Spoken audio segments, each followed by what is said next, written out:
Bienvenue dans cette séance pour apprendre la comptabilité, le bilan et le compte de résultat à travers un jeu ludique. Tout d'abord, nous allons choisir l'activité de l'entreprise. Ici, dans mon exemple, je choisis la fabrication de smartphones.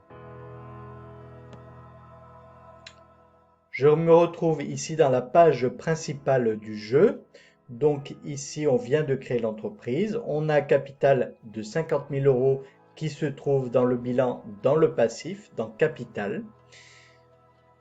Avec ce capital, ça a permis d'acheter un bâtiment d'une valeur de 45 000 euros, ici dans l'actif, puisque c'est un emploi.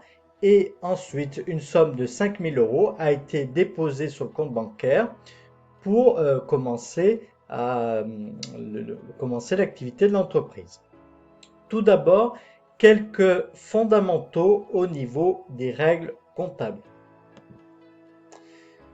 Le compte des résultats, c'est ce qui fait l'état du résultat qui peut être un bénéfice ou une perte.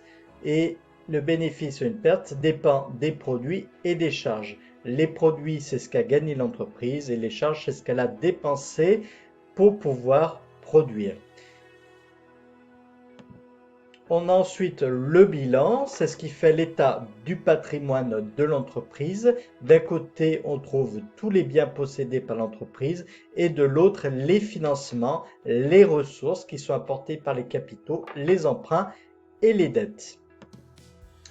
Ici, chaque compte a à gauche ce qui rentre et à droite ce qui sort. On a le débit et le crédit. Et à chaque fois, il y a le principe de la partie double. Donc, une somme qui se retrouve en emploi se retrouve en ressources. Et ici, dans le bilan, on a les comptes d'actifs, les comptes de passifs et en compte de résultat, on a les comptes de charges et les comptes de produits. Alors, avant de commencer donc le jeu, nous allons lire les règles. Alors, les règles du jeu. Le but, c'est de produire des produits finis afin de les vendre et de faire du chiffre d'affaires. Pour cela, il faut une machine qui peut fabriquer 10 produits finis par mois. Pour que cette machine fonctionne, il faut un salarié. Et pour que le salarié puisse produire le produit fini, il faut des matières premières. Le prix de la machine est de 1 000 euros, le coût de salarié est de 1 000 euros, le prix d'achat d'acquis de matières premières est de 100 euros. Vous pouvez licencier les salariés, mais bien sûr, cela coûte de l'argent. Au niveau des ventes de produits finis, donc le prix de vente du produit fini est fixé à 300 euros. Et la production dépend de votre nombre de machines, nombre de salariés et du nombre de matières premières que vous avez achetées. Vous pouvez augmenter la productivité en faisant de la publicité, cela est payant et ça a des conséquences sur les ventes, le chiffre d'affaires. On peut aussi acheter un nouveau bâtiment pour une valeur de 80 000 euros afin de pouvoir produire davantage. On peut emprunter, mais l'emprunt ne doit pas dépasser le montant du capital.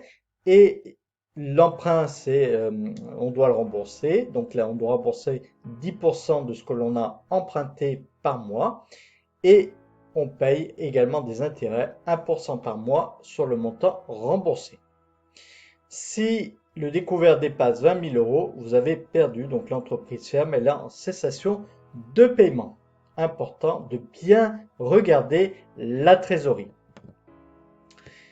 Les machines s'amortissent donc au mois de décembre. Donc on a ici un bilan compte du résultat qui vont se faire par mois. Et à la fin du mois de décembre, on va indiquer l'amortissement de la machine. Alors, ici, j'ai des opérations à réaliser. Afin de pouvoir produire, il faut que j'achète une machine puisque j'en ai pas ici. Donc, je vais acheter. Donc, le coût d'une machine, c'est 1 000 euros. Alors, je peux en acheter une, deux ou trois. C'est vous qui décidez. Donc, ici, moi, je vais acheter deux machines. Pour acheter ces machines, elles vont rentrer ici dans l'actif du bilan, puisqu'elles rentrent. Voilà, donc il me confirme bien. Et puis, il va falloir payer ces machines que j'ai achetées. Donc, je vais sortir 2000 euros de ma banque. Mettre à jour les comptes. Alors, à tout moment, je peux regarder mon tableau de bord. Ici, j'ai 2 machines. Je vais embaucher des salariés afin que ces machines fonctionnent. Donc, un salarié, ça coûte 1000 euros par mois et il faut les payer avant la production. Donc, il faut faire attention d'avoir suffisamment d'argent. Donc, ici, je vais embaucher 2 salariés. J'ai 2 machines. Et mes salariés. Je vais ensuite acheter des kits de matières premières. Donc toujours la même chose, il demande combien je veux en acheter. Voilà, donc mon compte de résultat a été débité de 2000 euros au niveau des charges de matières premières et mon fournisseur, lui, j'ai une dette envers mon fournisseur de 2000 euros pour ces matières premières qu'il faudra à un moment bien sûr payer. Donc je viens de payer mes salariés. Donc ici il me reste plus que 1000 euros en banque. Donc pour l'instant je suis en perte, mais c'est normal puisque je n'ai pas vendu, je n'ai eu que des charges. Donc je vais lancer la fabrication. Donc ici avec 2 machines, 2 salariés, j'ai pu faire tourner donc 2 machines et possibilité de fabriquer 10 produits par machine. Donc je lance les ventes et ce mois-ci les clients veulent acheter 49 produits. Donc bon, je n'ai pas la possibilité de leur vendre 49 produits à cause de mes capacités de production, mais j'ai pu leur vendre 20 produits puisque j'ai pu en produire 20. Voilà, donc c'était une première démonstration de ce jeu. Maintenant, je vous laisse le soin de décider pour votre entreprise ce que vous voulez faire. Rappelez-vous bien les règles comptables. Bonne chance et à bientôt.